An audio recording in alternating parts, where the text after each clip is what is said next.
And that is one thing that I'm going to be completely honest on that really dismays me about the whole Kramnik thing, is that generally when you see people say things about games, including myself actually in the past, like there is something concrete to the moves, something directly related to a game, and like it's based on the chess. We have a player caught cheating over the board at the Chicago Open 2024. Now, of course, I'll get back to other stuff too, but this is what we're going to cover at the moment. This is written by Anthony Levin on June 6, 2024. It says, player caught cheating over the board at the Chicago Open. A player was caught red-handed at the Chicago Open 2024 using a phone to win chess games over the board. Unlike other offline cheating cases, the player didn't use a device outside the playing hall. Instead, he used the phone in his lap right at the chessboard. Ay, ay, ay. He gained over 1,000 rating points in the last year before he was caught. Now, this is actually kind of sick. So this guy literally had a phone in his lap while he was playing. So I assume this means he just literally looked down. He literally looked down and plays a move and looks down. This is crazy, actually. In round 4 of the under 2100 section, the cheater played FIDE national arbiter Dane Zagar and was caught using his phone in round 6. Zagar describes the experience of playing and being part of this effort to catch a cheater on the No Pawn Intended podcast below. The article covers the highlights. Okay. Do those people get refunded for the 1,000 points? I really have no idea. Okay, what do we have? The game. 10 ... B5 really rang alarm bells. Zagar was suspicious shortly after the opening moves had been played. The bizarre thing was he had only spent about 15 minutes on the entire game, Zagar said about the cheater, whom he didn't identify. He was, besides looking down every once in a while, playing extremely fast and played one move in particular where he just hung upon it looked like just to gain a square. Zagar had played against a confirmed cheater before, and he said 10 B5 really rang alarm bells and reminded him of that game. Zagar annotated the game below where his opponent played a nearly perfect game on the light squares. Okay, so what is this opening? This looks like some kind of very slow King's Indian thing. Normal, and B5. Wow. Yeah, B5 is crazy. That's actually a crazy move. That's crazy. I'm not even I'm gonna be honest, I don't think I would even play that move ever. I don't think I would even consider it. That's a crazy move. That's a crazy move. The move that I would play here would be something like E6 or A6, Rook E8 also. Like Rook E8, E6, and A6 look like the moves. B5 is a crazy move. That's a crazy move. The idea, I guess, is that white doesn't get to play E4. So if white takes with CB5, A6, it's a Benko, and if white takes with knight, there's probably some bishop F5, knight E4, I bet. Right? Yeah, okay, Queen A3 is not best, but fine. A6, Bishop D3, Queen D7.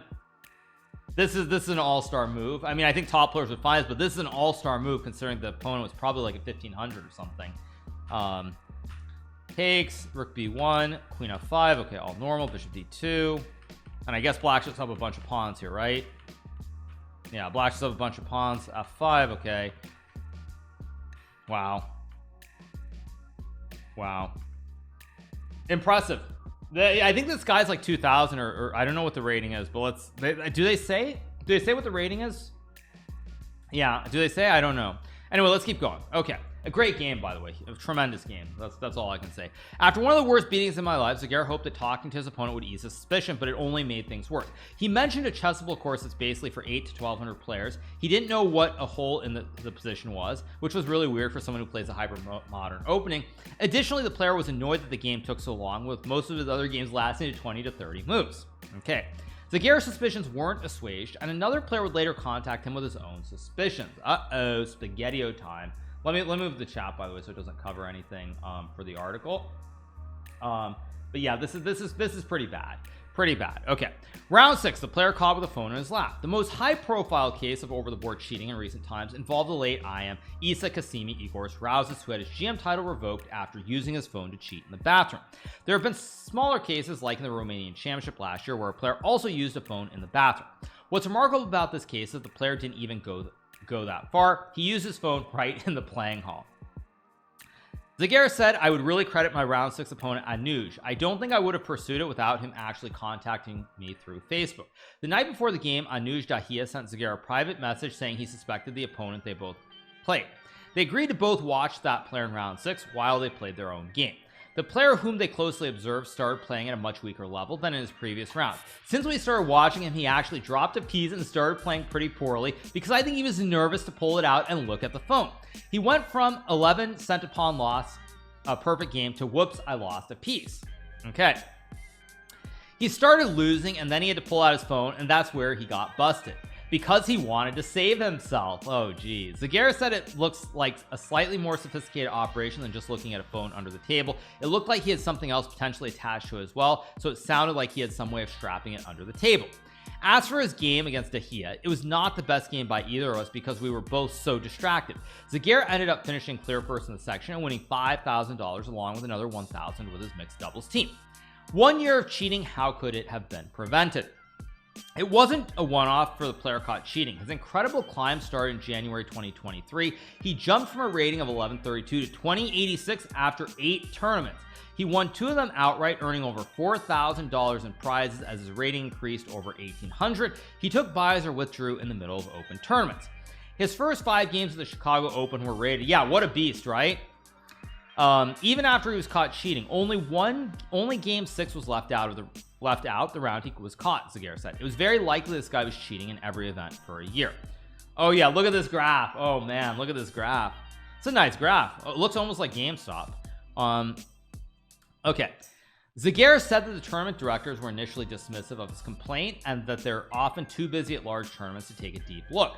One of the tournament directors mentioned the main reason they didn't believe me or didn't want to waste time on it basically was that they've got so many people saying my opponent cheated.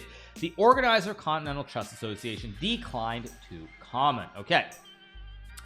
Okay, he asked them to look at the cheaters' games after his loss, but unfortunately I get it. There's the tournament going on, so they might have been too busy, and they didn't take it too seriously, so they did refuse to do that. His suggestion is to have a designated person, not a tournament director, whose role is to handle all fair play concerns.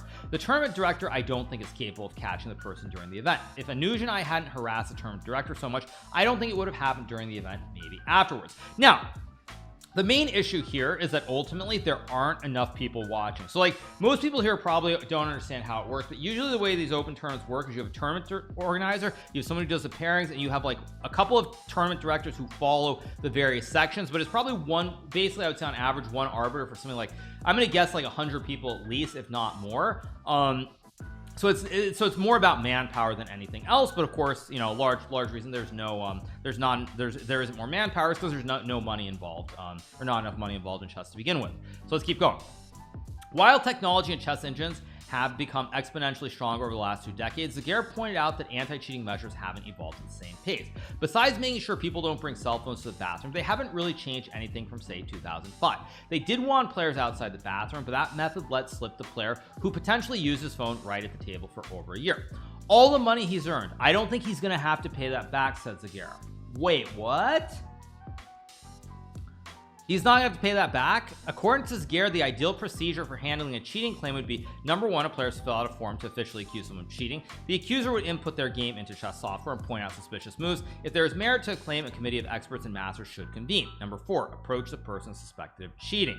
US Chess said they cannot comment on current or potential ethics cases and possible penalties, but they responded with documents outlining how to file a rules complaint, how to file an ethics complaint, and a list of sanctioned members. In minor news, at the same time, there was a dispute over salmon jerky at one of the boards. Okay, what is this? Oh god, I'm not going to Reddit. Did they really just link to Reddit? Ay. Okay, that's pretty bad. Ay. But anyway, let's keep going. Yeah, that's not where you want to go. Let's put it that way.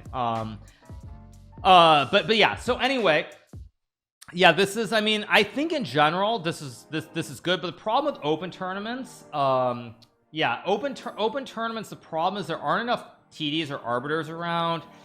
I mean, it's going to be very hard, and probably they don't want to deal with any of that stuff either, frankly. Yeah, I mean, that's so there are many problems, but I think fundamentally I actually like, I mean, also, you know, this is a good point, by the way. One thing that I do agree with this article a lot on, actually, this guy Zagara says, I agree with his number 2 point, which is the accuser would input their game into chess software and point out suspicious moves. And that is one thing that I'm going to be completely honest on that really dismays me about the whole Kramnik thing, is that generally when you see people say things about games, including myself actually in the past, like there is something concrete to the moves. Like you see a move or you see a time, you see something directly related to a game, and like it's based on the chess. So I really do like this. It's like you point out suspicious moves, like moves or timing or something like that, versus like the whole Kramnik thing, which has absolutely nothing to do with chess whatsoever. So I do actually I do like the second point, that it's like this is a very, very good point.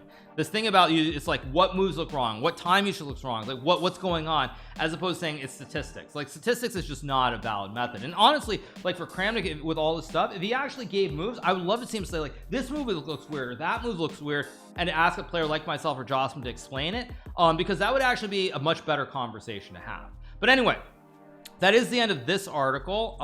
So I think we're gonna cover some more Kramnik stuff later on, but I suspect someone just asked me why don't they cover the why don't they say the cheater's name. I'm assuming the reason is probably because they don't want to get caught up in some kind of lawsuit, is my assumption. I don't know, something like that. That's my best guess. Probably that's the reason. I would think that there's no names, because they don't want to get caught up in some lawsuit. That's my best guess for why it's not in this article, but still definitely very, very scary. And I do think, like, I do like this notion of points. Problem, of course, with this point is that in an open tournament, how are you going to get a committee of experts to look at it in real time in between rounds and then going from there?